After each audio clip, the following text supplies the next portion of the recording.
Hello friends, good morning. നമ്മുടെ Kerala TV സീരിയലിലേക്ക് എല്ലാവർക്കും സ്വാഗതം. ഇന്ദ്രജിത്തിന്റെ കഷ്ടകാലം തുടങ്ങി മക്കളെ. നമ്മുടെ ആനി മിസ് ഇന്ദ്രജിത്തിനെ കണ്ടു കഴിഞ്ഞപ്പോഴേക്കും ഇന്ദ്രജിത്ത് അല്ലേ എന്ന് ചോദിച്ചു. അല്ലെന്നും പറഞ്ഞ് അവൻ സിഗരറ്റും കളഞ്ഞ് ജീവനും കൊണ്ട് ഓടി. സെക്കൻഡിൽ തന്നെ ആനി മിസ് ഫോൺ എടുത്ത് വിളിയും കഴിഞ്ഞു. അങ്ങനെ വിളിച്ചിട്ട് അവിടെ വന്നിരിക്കുവാണ് നമ്മുടെ സേതുവിൻ്റെ വീട്ടിൽ. അപ്പോഴേക്കും അവർ ഓടി കതച്ച് വന്നു, സേതുവും പല്ലവിയും. അപ്പോൾ ഇവിടെ ആരും ഇല്ലേന്ന് ചോദിച്ചു മിസ്സിനെ കണ്ടപ്പോൾ. ഇല്ല, അടച്ചിട്ടിരിക്കുകയാണെന്ന് പറഞ്ഞു. അവർ പുറത്ത് പോയതായിരിക്കും. ടീച്ചർ എന്താ?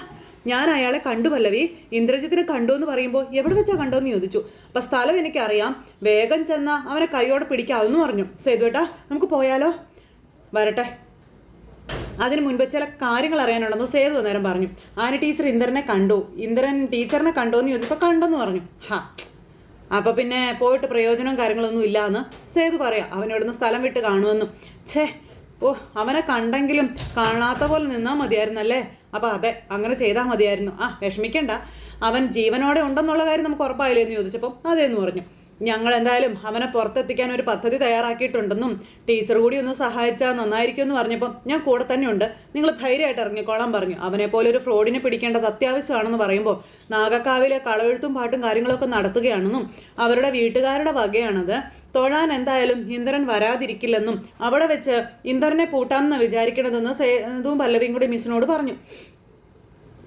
പക്ഷേ പല്ലവി ആ വീട്ടിലുണ്ടെന്ന് അറിയാവുന്ന സ്ഥിതിക്ക് അത്ര പെട്ടെന്നൊന്നും അവനോട് പ്രത്യക്ഷപ്പെടില്ല. അവൻ അതിനെന്തെങ്കിലും ഒരു തന്ത്രം പ്രയോഗിച്ചിരിക്കും.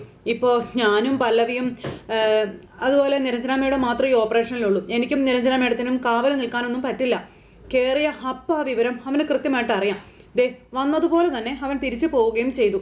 പല്ലവി മാത്രമാണെന്നുണ്ടെങ്കിൽ അവൻ എന്ത് വില കൊടുത്തും കാവൽ വരികയും ചെയ്യും. അവിടെ ആന ടീച്ചറും കൂടെ ഉണ്ടെന്നുണ്ടെങ്കിൽ അവനെ പൂട്ടാൻ പെട്ടെന്നൊരു വഴി ഒരുക്കാനായിട്ട് പറ്റും. എന്ത് പറയുന്നു മിസ്, കൂടെ നിൽക്കാവോ എന്ന് ചോദിച്ചപ്പം നിൽക്കാം, എന്ത് പറഞ്ഞാലും ഞാൻ കൂടെ നിന്ന് ചെയ്യാമെന്ന് ഈ മേഡം പറയാം. അവനെ പൂട്ടുക എന്നുള്ളത് ഞങ്ങളുടെ ആവശ്യമാണെന്ന് പല്ലവി പറഞ്ഞപ്പോൾ ഇപ്പോൾ എൻ്റെയും ഒരു ആവശ്യമാണതെന്ന് ആനി പറയുക. അങ്ങനെ അവർ ആ ഒരു പ്ലാൻ ഒരുക്കുന്നു കേട്ടോ. ഇതെല്ലാം കഴിഞ്ഞതിന് ശേഷം അമ്മയെ മോൻ വിളിക്കുവാണ്.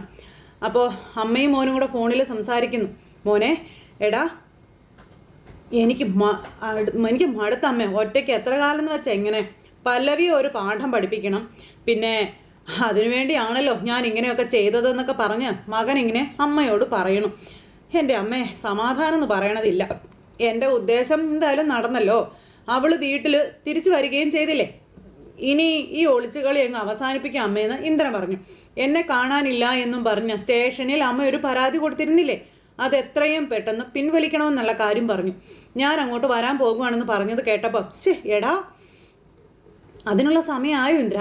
നീ എന്തേ പറയുന്നതെന്ന് ചോദിച്ചപ്പോൾ സമയമായമ്മേ, എനിക്ക് പല്ലവിയെ കാണണം അമ്മേ, അവളെ കാണണം, കണ്ടേ പറ്റൂ, അവളെ കാണാനേ കൊതിയായിട്ട് വയ്യാന്നും പറയുമ്പോൾ എടാ, നീ പുറത്തു വന്ന ആ നിമിഷം അവൾ ഇവിടെ നിന്ന് ഇറങ്ങി പോകുമെന്ന് രാജലക്ഷ്മി ഇന്ദ്രനോട് പറയുക. നിന്നെ പുറത്തിറക്കാനാ അവൾ ഇവിടെ വന്ന് താമസിക്കുന്നത് എന്ന് നിന്നോട് എത്ര പ്രാവശ്യം ഞാൻ പറഞ്ഞു, നിനക്കെന്തത് മനസ്സിലാവാത്തതെന്ന് അമ്മ മോനോട് ചോദിക്കുക കേട്ടോ. മോനെ, ഈ ഒളിച്ചുകളി വിജയിക്കണമെന്നുണ്ടെങ്കിലേ കുറച്ച് കാലം കൂടി നീ ഇങ്ങനെ താമസിച്ചേ പറ്റുമെന്ന് പറഞ്ഞു. എൻ്റെ അമ്മ എന്നെക്കൊണ്ട് പറ്റുകയില്ല എന്ന് പറഞ്ഞു. എടാ, കുടുംബ കോടതിയിലെ കേസ് ജയിച്ച് നമ്മളങ്ങനെ തിളങ്ങി നിൽക്കുന്ന സമയം അത്, നീ അത് കല്ലിലിട്ട കാലമാക്കുമോ? നീ സ്വയം പുറത്ത് വന്നാൽ പോലീസ് എങ്ങനെയാ കേസ് അവസാനിപ്പിക്കാൻ പോകുന്നതെന്ന് നിനക്കറിയാവോ എന്ന് അമ്മ മോനോട് ചോദിക്കാം. മനഃപൂർവ്വം ഒളിച്ച് താമസിച്ചവനാ നീ. എന്തിനു വേണ്ടി? ഭാര്യയെ പറ്റിക്കാൻ വേണ്ടി. അങ്ങനെയല്ലേടാ വരുവുള്ളൂ. അതുകൊണ്ട് നീ അതിനൊന്നും നിന്നു കൊടുക്കരുത്. എന്തായാലും നമ്മുടെ അവിടെ ക്ഷേത്രത്തിൽ കളവെഴുത്തും പാട്ടും ഒക്കെയാണ്. അവിടെ ഞാൻ പല്ലവിയെയും കൂട്ടി പോകുന്നുണ്ട്. നീ ഏതെങ്കിലും ഒരു വേഷത്തിൽ അവിടെ വന്നാൽ മതി. അവിടെ വെച്ച് നിനക്ക് പല്ലവിയെ കാണാമല്ലോ. ഓ ഓ ഓ ഓ അപ്പം ഞാൻ ഫാൻസി ഡ്രസ്സും കൂടെ കെട്ടണം ഇനി അല്ലേ? ഗ്രേറ്റ്, കൊള്ളാം. എനിക്കത് ഇഷ്ടമുള്ള കാര്യമാമേ, ഞാൻ ചെയ്തോളാം. അതിലൊരു ത്രില്ലൊക്കെ ഉണ്ടെന്ന് മകൻ അമ്മയോട് പറയുമ്പോൾ എന്ന് പറഞ്ഞ അമ്മ ഇരിക്കുന്നു. സ്വന്തം ഭാര്യയെ ഒന്ന് കാണാൻ വേഷപ്രച്ഛന്നനായി ഭർത്താവ്. സെൻറ്റിമെൻ്റൽ സ്റ്റോറിയൊക്കെയാണ്, എന്നാലും സാരമില്ല എന്ന് പറഞ്ഞു. എന്നാലും നീ നിന്റെ ഭാര്യയെ കാണുന്നതിനെ പറ്റി 100 വട്ടം പറഞ്ഞല്ലോ. സ്വന്തം അമ്മയെ കാണണമെന്ന് ഒരു വാക്ക് പോലും നീ പറഞ്ഞില്ലല്ലോടാ. അമ്മയെ കണ്ടിട്ട് എന്താ ഗുണം? മാം, നിങ്ങളൊരു ലേഡി അല്ലല്ലോ എന്ന് പറഞ്ഞു. എൻ്റെ അമ്മ പല്ലവി അങ്ങനെയാണോ? ഫ്രഷ് അല്ലേ എന്നൊക്കെ ചോദിച്ചുകൊണ്ട് അമ്മയോട് തന്നെ മകൻ പറയുന്നു. എൻ്റെ വൈഫല്ലേ അമ്മേ? വൈഫ്, മദർ വൈഫ്, രണ്ടും രണ്ടല്ലേ. ഞാൻ വൈഫിനെ തിരഞ്ഞെടുക്കത്തുള്ളൂ എന്ന് ഇന്ദ്രൻ പറയാം. വിഷമിച്ചിട്ടൊന്നും യാതൊരു പ്രയോജനവും ഇല്ല. എൻ്റെ അമ്മ ഒരു പുരുഷൻ്റെ ജീവിതത്തിലെ അമ്മയെക്കാളും മുകളിലാ ഭാര്യയുടെ സ്ഥാനം. എന്നും പറഞ്ഞ അമ്മ, നീ മാത്രം ഇത് പറയൂ. No no no no no ദസീമമ്മ, എനിക്കൊരു വയ്യാഴിക വന്നു, ഒന്ന് കുളിപ്പിക്കണം. അമ്മയ്ക്ക് പറ്റുമോ കുളിപ്പിക്കാൻ? അപ്പോഴേക്കും അമ്മ ഇങ്ങനെ താടിക്ക് കൈയും കൊടുത്തിരിക്കാം. ഇല്ല, പക്ഷെ ഭാര്യയ്ക്ക് പറ്റും, അതാണ് വ്യത്യാസം, അറിയാവോ എന്ന് ചോദിച്ചു. ആ എന്നാൽ വൈകിട്ട് കാണാം, കളമെഴുത്തും പാട്ടും വിത്ത് നാഗത്തറ കാണാമേ എന്നും പറഞ്ഞു ഫോൺ അങ്ങ് കട്ട് ചെയ്തു. മകൻ ഫോൺ കട്ട് ചെയ്ത് കഴിഞ്ഞപ്പോൾ എന്നും പറഞ്ഞു അമ്മ ഇങ്ങനെ ആലോചിച്ചിരിക്കുക, വിഷമിച്ചിട്ടേ അമ്മയെ വേണ്ടെന്ന് മോൻ പറഞ്ഞില്ലേ. അങ്ങനെ ആ സംഭവം അവിടെ കഴിഞ്ഞ് പിന്നെ കാണിക്കുന്ന പൂർണിമാമയാട്ടോ. പൂർണിമാമയ്ക്ക് വേണ്ടുന്ന കാര്യങ്ങളൊക്കെ ചെയ്തു കൊടുത്തു ഇരിക്കും നമ്മുടെ ബേബി ചേച്ചി. അപ്പോൾ ദേ ഇങ്ങനെ ഒരു പെട്ടി കൊണ്ടുപോകുന്നത്, ഇവിടുന്ന് മാറി നിന്നാലും ഒരു ബുദ്ധിമുട്ടും അനുഭവിക്കരുത് എന്നൊക്കെ പറഞ്ഞപ്പോൾ പെൺമക്കളൊക്കെ കെട്ടിപ്പോകും. എന്നാലും അച്ചു പോകുന്നത് ഓർക്കുമ്പോൾ അതിൻ്റെ സമയം അടുത്തെത്തിയപ്പോൾ എനിക്കൊരു വിഷമമാണ് ഉള്ളിലെന്ന് പറയുന്നു പൂർണിമ. അപ്പോൾ ആ വിഷമം എല്ലാ അമ്മമാർക്കും ഉണ്ടാകും, അതൊക്കെ മാറിക്കോളൂ എന്ന് പറഞ്ഞ് ബേബി ചേച്ചി പറഞ്ഞു. എനിക്കൊന്നും മാറുമെന്ന് തോന്നണില്ല എന്നും പറഞ്ഞ് നമ്മുടെ അച്ചു ഇങ്ങനെ പറഞ്ഞു അങ്ങ് വന്നു കേട്ടോ. അപ്പോൾ മോൾ ഇവിടെ ഉണ്ടായിരുന്നു എന്ന് ചോദിച്ചു. ഞങ്ങൾ മോൾക്ക് കൊണ്ടുപോകാനുള്ള ബാഗ് റെഡിയാക്കുമായിരുന്നു എന്നും ബേബി ചേച്ചി പറഞ്ഞു. എന്തെങ്കിലും പ്രത്യേകിച്ച് എടുത്തു വെക്കാനുണ്ടെങ്കിൽ പറയണം കേട്ടോ എന്ന് പറയുമ്പോൾ ഒന്നുമില്ല എന്ന് അച്ചു പറഞ്ഞു. അപ്പോൾ മോൾക്ക് എന്തൊരു സന്തോഷമില്ലാത്തത്, ഞങ്ങളെയൊക്കെ പിരിയേണ്ടി വരുമെന്ന് ഓർത്തിട്ടാണോ എന്ന് ചോദിക്കുമ്പോൾ കല്യാണം കഴിഞ്ഞാൽ ഈ വീട്ടിൽ വന്ന് നിൽക്കാൻ പറ്റുന്ന ആരെയെങ്കിലും കെട്ടിയാൽ മതിയായിരുന്നു അല്ലേ എന്ന് അച്ചു അന്നേരം പൂർണിമയോട് പറയാം. ഈ കല്യാണം ഒന്നും വേണ്ടായിരുന്നു. അപ്പം അച്ചു വീട്ടിൽ പുറത്തേക്ക് വരുന്നത് ധാരാളം ആണുങ്ങളുണ്ട് മോളെ, ഇന്നത്തെ തലമുറയിലേ അതൊക്കെ കുറവാ. മോള് മിടിക്കുകയാണെങ്കിലേ 1-2 മാസം കഴിയുമ്പോൾ ചെറുക്കനെയും കൂട്ടി ഇങ്ങോട്ട് വരാമല്ലോ അല്ലേ എന്ന് ചോദിച്ചു അച്ചുവിനോട് ഈ ബേബി ചേച്ചി. അതെ, അതിനൊന്നും ഇവളെ പറ്റത്തില്ല. അതിനൊക്കെ ഇവളുടെ സ്ഥാനത്ത് ഋതുവായിരുന്നെങ്കിൽ അങ്ങനെയൊക്കെ ഒരു പക്ഷെ ചെയ്തേനെ. അതെന്തായാലും നടക്കും. ഇവളൊരു പാവമാണെന്ന് നമ്മുടെ പൂർണിമ പറഞ്ഞു. അത് തന്നെ എൻ്റെ പേടിയെന്നും. അങ്ങനെ അമ്മ മോളെ പറ്റിയുള്ള കാര്യങ്ങളൊക്കെ പറഞ്ഞിരിക്കുമ്പം അവിടെ എന്തെങ്കിലും പ്രശ്നം ഉണ്ടെങ്കിലേ അത് ആരെയും അറിയിക്കാതെ ഉള്ളിൽ ഒതുക്കിയൊന്നും നടക്കരുത്, കേട്ടല്ലേ മോളെ?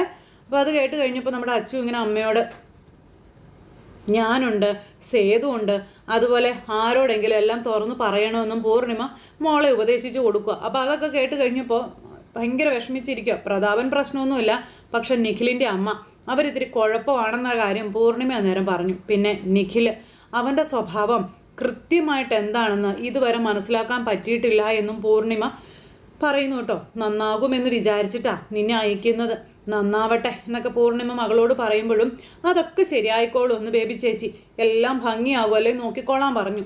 ഈ കല്യാണത്തിന് മുൻപ് സംശയവും പേടിയും എല്ലാം പതിവാ, കല്യാണം കഴിയുമ്പോൾ അതൊക്കെ താനെ മാറിക്കോളൂ എന്ന് പറഞ്ഞ് ബേബി ചേച്ചി ഇങ്ങനെ പറഞ്ഞു കൊടുക്കും കേട്ടോ. അങ്ങനെ ഇവർ വിവാഹത്തെ പറ്റി മറ്റു കാര്യങ്ങളെ പറ്റിയൊക്കെ ഇങ്ങനെ പറയുന്നു. എല്ലാം ഒരു പ്രതീക്ഷയല്ലേ, എല്ലാം ഭംഗിയാവട്ടെ എന്ന് പറഞ്ഞാൽ അച്ചു അവിടെ ഇങ്ങനെ ഇരുന്നിട്ട് എഴുന്നേറ്റ് പോയി. അപ്പോൾ ഈ കല്യാണത്തിനോട് അച്ചുമോൾക്ക് വലിയ താല്പര്യമൊന്നും ഇല്ലേ എന്നന്നേരം അവരവിടെ തരുന്ന പരസ്പരം അങ്ങനെ പറഞ്ഞു, ഈ പൂർണിമയും ബേബി ചേച്ചിയും കൊണ്ട്. അപ്പോൾ ബേബി ചേച്ചി പറഞ്ഞു, അങ്ങനത്തെ പ്രശ്നമൊന്നുമില്ല, അതൊക്കെ വെറുതെ തോന്നുന്നതാ, ഒരു കുഴപ്പം ഉണ്ടാവില്ല എന്നും പറഞ്ഞ് അങ്ങനെ ബേബി ചേച്ചിയും പറഞ്ഞു അങ്ങ് പോവാം. ഇത് കഴിഞ്ഞതിന് ശേഷം പിന്നെ നമ്മുടെ പല്ലവി പുറത്ത് പോയിട്ട് ഇറങ്ങി കയറി വരിക വീട്ടിലേക്ക്. അപ്പോൾ അവിടെ ഒന്ന് നിന്നേന്നും പറഞ്ഞുകൊണ്ട് രാജലക്ഷ്മി അങ്ങോട്ടേക്ക് ചെന്നു. അപ്പോൾ രാജലക്ഷ്മി ചെന്നു, എവിടെയായിരുന്നു ഇത്ര നേരം എന്ന് ചോദിച്ചു. അതെ, ഒരു തെരുവ് നായയെ പോലെ ഇങ്ങനെ അലഞ്ഞു തിരിഞ്ഞ് നടക്കാനൊന്നും ഞാൻ സമ്മതിക്കില്ല. ഇവിടെ താമസിക്കുമ്പോൾ ഇവിടുത്തെ രീതികളിൽ ജീവിക്കാൻ നോക്കണം എന്നും പറഞ്ഞു കൊടുക്കുമ്പോൾ എന്താണാവോ ഇവിടുത്തെ രീതി? മനോരോഗം മറച്ചു വെച്ച് പാവം പെൺകുട്ടികളെ ചതിക്കുന്നതാണോ, അതോ മരിച്ചു എന്ന് കള്ളക്കഥയുണ്ടാക്കി ഒളിച്ചു ജീവിക്കുന്നതാണോ എന്ന് ചോദിച്ചപ്പോൾ നിനക്കങ്ങനെ പലതും തോന്നും. ഇതിനൊന്നും മറുപടി പറയാനേ എന്നെ കിട്ടത്തില്ലെന്ന് രാജലക്ഷ്മി പറഞ്ഞപ്പം മറുപടി ഇല്ലെന്ന് നിങ്ങൾ പറ. വെറുതെ അല്ല അച്ഛമ്മ പറയുന്നത്, ഈ വീട് നശിപ്പിച്ചത് നിങ്ങളാണെന്ന്. അതെടി ഞാൻ തന്നെയാ, അത് നിനക്കെന്തോ വേണോ എന്ന് രാജലക്ഷ്മി പല്ലവിയോട് ചോദിക്കുന്നു. എല്ലാം തികഞ്ഞോളാണല്ലോ നീ വന്ന് നിൽക്കുന്നത്, എന്നിട്ട് എന്തോന്നടി നിനക്ക് കിട്ടിയത്? ആദ്യത്തെ ദിവസം തന്നെ കെട്ടുതാലി പൊട്ടിച്ചെറിയേണ്ടി വന്നില്ലടി നിനക്കെന്ന് ചോദിക്കുമ്പോൾ പല്ലവിയുടെ രക്തം തിളയ്ക്കാൻ തുടങ്ങി. എടി തലവര നന്നാവണം, ആ യോഗം നിനക്കില്ലെന്ന് പറയുമ്പോൾ എൻ്റെ യോഗത്തെ പറ്റി ആലോചിച്ച അമ്മ തീരെ വിഷമിക്കേണ്ട ആവശ്യമൊന്നുമില്ല. കെട്ടുതാലി പൊട്ടിച്ചെറിയേണ്ടി വന്നതേ നിങ്ങളെപ്പോലൊരു സ്ത്രീ എൻ്റെ അമ്മായിയമ്മയായി വന്നതുകൊണ്ടാണെന്ന് നമ്മുടെ പല്ലവി പറഞ്ഞു. എങ്ങനെ ജീവിക്കണമെന്ന് എനിക്ക് നന്നായിട്ട് അറിയാം, ഞാൻ അതുപോലെ അങ്ങ് ജീവിച്ചോളാമെന്ന് പറഞ്ഞപ്പോൾ ജീവിച്ചോ, പക്ഷേ എനിക്ക് എഴുതി തരാനുള്ളത് തന്നിട്ടേ അതിന് പറ്റൂ എന്ന് പറയുമ്പോൾ എഴുതി തരാനുള്ളതോ മനസ്സിലായില്ല. നാളെ നീ വക്കീൽ ഓഫീസ് വരെ ഒന്ന് വരണമെന്നും ഡിവോഴ്സ് കേസുമായിട്ട് നീ ഇനി മുന്നോട്ട് പോവില്ല എന്ന് നീ എഴുതി തരണമെന്ന് പറഞ്ഞു. അപ്പം നമ്മുടെ പല്ലവിക്കൊരു അങ്ങനെ ഒരു ഉറപ്പ് തന്നിട്ടാണല്ലോ നീ ഇവിടെ കയറി താമസിച്ചത്, അപ്പം നമുക്കത് പേപ്പറിലേക്ക് ആക്കാം എന്ന് പറഞ്ഞു. അപ്പോൾ പല്ലവി ആലോചിക്കുക, എന്തു പറ്റി, നിനക്കതിന് സമ്മതമല്ലേ എന്ന് ചോദിച്ചപ്പം സമ്മതമാണല്ലോ, പിന്നെന്താ കുഴപ്പം? അപ്പം എന്ന് പറഞ്ഞ രാജലക്ഷ്മി, പക്ഷേ ഇന്ദ്രനെ കാണാനില്ല എന്ന് നിങ്ങൾ കൊണ്ടുപോയി പരാതി കൊടുത്തിട്ടുണ്ടല്ലോ സ്റ്റേഷനിൽ.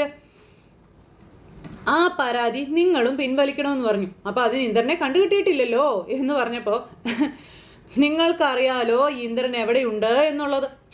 ആ പരാതി പിൻവലിച്ചാൽ നിങ്ങൾ പറഞ്ഞതുപോലെ ഞാനും എഴുതി തരാമെന്ന് പറഞ്ഞു നമ്മുടെ പല്ലവി. അല്ലാതെ ഇതെന്തെങ്കിലും നടക്കുന്നു സ്വപ്നത്തിൽ പോലും വിചാരിക്കണ്ടെന്ന് പറഞ്ഞു നമ്മുടെ പല്ലവി രാജലക്ഷ്മിയെ വെല്ലുവിളിച്ചിട്ട് അങ്ങ് പോയി. ശരി, ഞാനത് പിൻവലിച്ചോളാന്ന് പറഞ്ഞപ്പം ഓക്കെ ഞാനും എങ്കിലും അത് എഴുതി തരാമെന്ന് പല്ലവിയും പറഞ്ഞു. ദേ അവസാനം വാക്കുമാറ്റരുത് കേട്ടോ, അതിന് ഞാൻ രാജലക്ഷ്മി അല്ല എന്ന് നമ്മുടെ പല്ലവി പറഞ്ഞു. മുകുന്ദൻ മാഷിൻ്റെ മോള് പല്ലവിയാണെന്ന് പറഞ്ഞു. ഓന്ന് പറഞ്ഞ് നിൽക്കുക രാജലക്ഷ്മി. എനിക്ക് ഒരൊറ്റ വാക്കേ ഉള്ളൂ, പറഞ്ഞാൽ പറഞ്ഞതാ, ചെയ്തിരിക്കുമെന്ന് നമ്മുടെ പല്ലവി പറയാം എന്നും പറഞ്ഞൊരു മൂളി രാജലക്ഷ്മി നിൽക്കുമ്പോൾ വീട്ടുമുറ്റത്തേക്ക് ഒരു വണ്ടി വരുന്നു. അപ്പോൾ അവർ നോക്കിയപ്പോൾ കാണുന്നത് വിശ്വനും അമ്മയും കൂടി പുറത്ത് പോയിട്ട് വരുന്നതാണ്. അവർ രണ്ടുപേരും കൂടെ കയറി വന്നപ്പോൾ വിശ്വ എന്തായി നാഗത്തറയിലെ ഒരുക്കങ്ങളെന്ന് ചോദിച്ചു രാജലക്ഷ്മി. ഒരുവിധം എല്ലാം കഴിഞ്ഞിട്ടുണ്ടെന്ന് പറഞ്ഞു. അപ്പോൾ അതേ കേട്ടല്ലോ, ഇന്ന് കളവെഴുത്തും പാട്ടും ഉണ്ട്, കാണാൻ നീയും വരണമെന്ന് പല്ലവിയെ വിളിക്കുവാണ് രാജലക്ഷ്മി. അപ്പോഴേക്കും അച്ചമ്മ പല്ലവിയുടെ അടുത്തേക്ക് ചെന്നിട്ട് മോളെ ദേ നമ്മുടെ കുടുംബത്തിൻ്റെ വകയായിട്ട് നടത്തുന്ന കളവെഴുത്തും പാട്ടുവാ, വന്ന് അനുഗ്രഹം വാങ്ങിക്കുന്നത് നല്ലതാണെന്ന് പറഞ്ഞു. അപ്പോൾ അത് കേട്ടപ്പോൾ പല്ലവി ഇങ്ങനെ രാജലക്ഷ്മിയെ നോക്കുക. ഇങ്ങനെയൊരു കുടുംബച്ചടങ്ങ് നടക്കുമ്പോൾ ഇന്ദ്രൻ ഇല്ലാതിരിക്കുന്നത് മോശമല്ലെന്ന് പല്ലവി ചോദിച്ചു കേട്ടോ. വിളിച്ച് വരുത്തിക്കൂടെ ഇന്ദ്രനെ എന്ന് പല്ലവി ചോദിക്കുമ്പം എന്ത് വേണമെന്ന് ഞങ്ങൾ തീരുമാനിച്ചോളാം, ഭാരിച്ച കാര്യമൊന്നും നീ അന്വേഷിക്കാൻ നിൽക്കണ്ടെന്ന് പറഞ്ഞു രാജലക്ഷ്മി. വൈകിട്ട് നീ അവിടെ ഉണ്ടാവണം മാത്രം തന്നെ, വേറെ ഒന്നും ഇതിന് എനിക്ക് പറയാനില്ല എന്ന് പറഞ്ഞു രാജലക്ഷ്മി വലിയ ആളായി. നമ്മുടെ പല്ലവിക്ക് ഇതെല്ലാം ക്ലിക്കാവുന്നുണ്ട്. പല്ലവി ഇങ്ങനെ നിന്ന് ആലോചിക്കുക. പിന്നെ നാഗത്തറയും അതുപോലുള്ള ആ ഒരു സിറ്റുവേഷനും കാര്യങ്ങളും ഒക്കെയാണ് കാണിക്കുന്നത്. അപ്പോൾ ഓരോരുത്തരായിട്ട് വന്ന് ഇങ്ങനെ പരിചയപ്പെടുവാണ് രാജലക്ഷ്മിയെ. ദേ എൻ്റെ മരുമോൾ എൻ്റെ കൂടെ തന്നെ ഉണ്ടെന്നൊക്കെ പറഞ്ഞ് എല്ലാവരുടെയും മുന്നിൽ പല്ലവി ഇങ്ങനെ പ്രദർശിപ്പിച്ച് കാണിക്കുക. അപ്പോൾ വിശ്വനും അച്ചമ്മയ്ക്ക് അത് മനസ്സിലായി, ഇവള് മനഃപൂർവ്വം എല്ലാവരുടെയും മുന്നിൽ ഇങ്ങനെ കാണിക്കുന്നതാണെന്ന്. അല്ല ഇന്ദ്രനെ തല്ലിയെന്നോ വീട് വിട്ട് പോയെന്നോ ഡിവോഴ്സ് കേസ് കൊടുത്തെന്നോ ഏതാണ്ടൊക്കെ കേട്ടല്ലോ. അപ്പോൾ അതൊന്നും അപ്പോൾ സത്യമായിരുന്നില്ലെന്ന് ചേച്ചിമാർ ചോദിച്ചു. എല്ലാവരും അന്തം വിട്ട് നിൽക്കുക. അപ്പോൾ ഒന്നും സത്യമല്ല, അങ്ങനെ ആയിരുന്നെങ്കിൽ എൻ്റെ മോളിപ്പോൾ എൻ്റെ കൂടെ കാണുമായിരുന്നോ എന്ന് ചോദിച്ചു. അപ്പോൾ നിന്റെ മരുമകളല്ലേ നിന്റെ മകനെ പുഴയിലേക്ക് തള്ളിയിട്ട് കൊല്ലാൻ നോക്കിയെന്നൊക്കെ പറഞ്ഞെന്ന് ചോദിച്ചിട്ട് ഈ ചേച്ചി ഇങ്ങനെ ചോദിക്കുമ്പോൾ എൻ്റെ പൊന്നെ അങ്ങനെ ഇവള് ചെയ്ത് ഇവളെയും കൂടെ ഞാൻ നടക്കുമോ? ഇത് നല്ല കഥാന്നും പറഞ്ഞോണ്ട് രാജലക്ഷ്മി. അപ്പോഴും പല്ലവി ചിരിച്ചുകൊണ്ട് തന്നെ ഇങ്ങനെ നിൽക്കാം. വിശ്വ ഇതൊക്കെ കേട്ട് ചൊറിഞ്ഞു വരുന്നുണ്ട്. ആളുകൾ അങ്ങനെ പലതും പറയും, വായി കിടക്കണം നാക്കല്ലേ, അത് തോന്നുന്നത് പോലെ എടുത്തിട്ടങ്ങ് അലുക്കും, അതിനൊന്നും മറുപടി പറയാനേ എന്നെ കെട്ടത്തില്ലെന്നും പറഞ്ഞുകൊണ്ട് രാജലക്ഷ്മി ഈ പുള്ളിക്കാരിയോട് ചൂടാകുക എന്നും പറഞ്ഞിട്ട് നമ്മുടെ പല്ലവി അന്നേരം നിൽക്കുന്നു. തുള്ളിച്ചാടി രാജലക്ഷ്മി അകത്തേക്ക് കയറി പോയിട്ട് തിരിച്ചു വന്നിട്ട് അതേ ഇന്ദ്രനൊരു ജോലിയുടെ ആവശ്യത്തിന് വേണ്ടി പുറത്തു പോയേക്കുക, അത് അവൻ വരാത്തത്. സൗകര്യം ഉണ്ടെങ്കിൽ വിശ്വസിച്ചാൽ മതി, നിങ്ങളൊന്നും വിശ്വസിക്കണമെന്ന് എനിക്ക് ഒരു നിർബന്ധവും ഇല്ല എന്നും പറഞ്ഞ് ചെല്ലാൻ പറഞ്ഞ ആ പുള്ളിക്കാരിയോടൊന്ന് പറഞ്ഞു വിട്ടു. അത് കഴിഞ്ഞിട്ട് പല്ലവിയോട് പറയാം, ആര് നിന്നോട് ചോദിച്ചാലും അങ്ങനെയും നീയും പറയാൻ പാടുള്ളൂ, തിരിച്ചും മറിച്ചും ചോദിക്കും, എല്ലാം എരണം കെട്ടതുങ്ങളാ എന്നും പറഞ്ഞിട്ട് രാജലക്ഷ്മി പറയാം കേട്ടോ. അവർക്ക് സന്തോഷിക്കാനും ഭാഗത്തിന് നമ്മളായിട്ട് ഒന്നും ഉണ്ടാക്കി കൊടുക്കാൻ പാടില്ല എന്ന് പറഞ്ഞു. ശരി അമ്മയെന്ന് പറഞ്ഞു. അങ്ങനെ അവർ പോകുന്നു. സേതു അന്നേരം അവിടെ ഇത് വെയിറ്റ് ചെയ്ത് നിൽപ്പുണ്ട്. അപ്പോഴും അങ്ങോട്ടേക്ക് ആനിമിസ് വന്നു. ആനിമിസ് വന്നപ്പോഴേക്കും ആനിമിസിൻ്റെ കയ്യിൽ ഒരു സാധനം നമ്മുടെ സേതു കൊടുത്തു, അതായത് ഇയർഫോൺ. അപ്പം കൃത്യം ഫോണിൽ വിളിച്ച് ചെയ്യാനൊക്കെ ആയിട്ട് അപ്പോൾ വെച്ച് കൊടുത്തിട്ട് കറക്റ്റ് അല്ലേ എന്ന് ചോദിച്ചപ്പം അതെന്ന് പറഞ്ഞു. ഇത് വെച്ചാൽ ദേ പതുക്കെ സംസാരിച്ചാലും എനിക്ക് കേൾക്കാൻ പറ്റുമെന്ന് പറഞ്ഞു നമ്മുടെ സേതു. പിന്നെ ഇതുപോലെ വരണം എൻ്റെ ചെവിയിലും ഉണ്ടെന്നും നമ്മൾ തമ്മിലുള്ള കമ്മ്യൂണിക്കേഷൻ ഇതിലൂടെ ആയിരിക്കണമെന്നും പറഞ്ഞു. അപ്പോൾ ശരിയെന്നും പറഞ്ഞു. പിന്നെ എപ്പോഴും മൊബൈലിൽ സംസാരിക്കണമെന്ന് പറഞ്ഞാൽ മനഃപൂർവ്വം തന്നെ ആൾക്കൂട്ടത്തിനിടയിൽ മറഞ്ഞു നിൽക്കുന്ന അവനത് കണ്ടാലേ അപകടമായതുകൊണ്ടാണെന്ന് പറഞ്ഞു. അവന് രക്ഷപ്പെടാനുള്ള സാധ്യതയൊക്കെ കൂടുതലാണ്, അതുകൊണ്ടാണ് ഞാനിത്. ഇതാണ് ഇത്തവണ ഒരു കാരണം വെച്ചാലും അവൻ രക്ഷപ്പെടരുത്, നമുക്ക് പോകാമെന്ന് പറഞ്ഞ് രണ്ടുപേരും കൂടെ പോകുന്നു. പിന്നെ നാഗത്തറയും കാര്യങ്ങളൊക്കെയാണ് കാണിക്കുന്നത്. അവിടെ പ്രാർത്ഥനയും കാര്യങ്ങളും എല്ലാം നടക്കുന്നു. അപ്പോഴേക്കും കുടുംബത്തിൻ്റെ ആൾക്കാർ അങ്ങോട്ടേക്ക് വന്നു. പ്രാർത്ഥന, കളവെഴുത്ത്, പാട്ട്, മറ്റു കാര്യങ്ങൾ. അപ്പോഴേക്കും ആനിമിസും അങ്ങോട്ടേക്ക് വന്നു പല്ലവിയുടെ കൂട്ടുകാരിയായിട്ട്. ഓരോരുത്തരായിട്ട് വന്നുകൊണ്ടിരിക്കുക. ആനിയെ കണ്ടപ്പോൾ തന്നെ നമ്മുടെ പല്ലവിക്കൊന്ന് സമാധാനമായി. പല്ലവി എന്നിട്ട് ഇങ്ങനെ ചുറ്റിനും നോക്കുന്നുണ്ട്, ഇന്ദ്രനെങ്ങാനും വന്നിട്ടുണ്ടോ എന്ന്. അങ്ങനെ ആനിയെ കണ്ടു കഴിഞ്ഞപ്പോൾ തന്നെ ഒരു സമാധാനത്തോടു കൂടി ഇങ്ങനെ ചുറ്റിനും ഇങ്ങനെ നോക്കുവാണ് നമ്മുടെ പല്ലവി. എന്നിട്ട് കണ്ണുകൾ കൊണ്ട് ഇങ്ങനെ കഥ പറയാം രണ്ടുപേരും കൂടി. അപ്പോൾ അമ്മ ഞാനിപ്പോൾ വരാട്ടോ അമ്മയെന്ന് പറഞ്ഞു. നീ എവിടെ പോവുക? എൻ്റെ കൂടെ പഠിപ്പിക്കുന്ന ആനി ടീച്ചർ വരാമെന്ന് പറഞ്ഞിരുന്നു, എത്തിയോന്ന് അറിയാൻ വേണ്ടിയിട്ടാണെന്ന് പറയുമ്പോൾ എന്നിട്ട് വന്നോ അനി ടീച്ചറാ നീ ചോദിച്ചപ്പോൾ അതേ നിൽക്കുന്നു എന്നും പറഞ്ഞ് കാണിച്ചും കൊടുത്തു. അങ്ങനെ അവർ രണ്ടുപേരും കൂടി ആനി ടീച്ചറിനെ കണ്ടു എന്നും പറഞ്ഞുകൊണ്ട് ഇങ്ങനെ നിൽക്കുന്നിടത്ത് ഇന്നത്തെ കഥ അവസാനിച്ചു. അപ്പോൾ എല്ലാവരും കാത്തിരുന്ന് കാണണം കേട്ടോ. എല്ലാവർക്കും നല്ലൊരു ദിവസം ആശംസിക്കുകയാണെങ്കിൽ നന്ദി.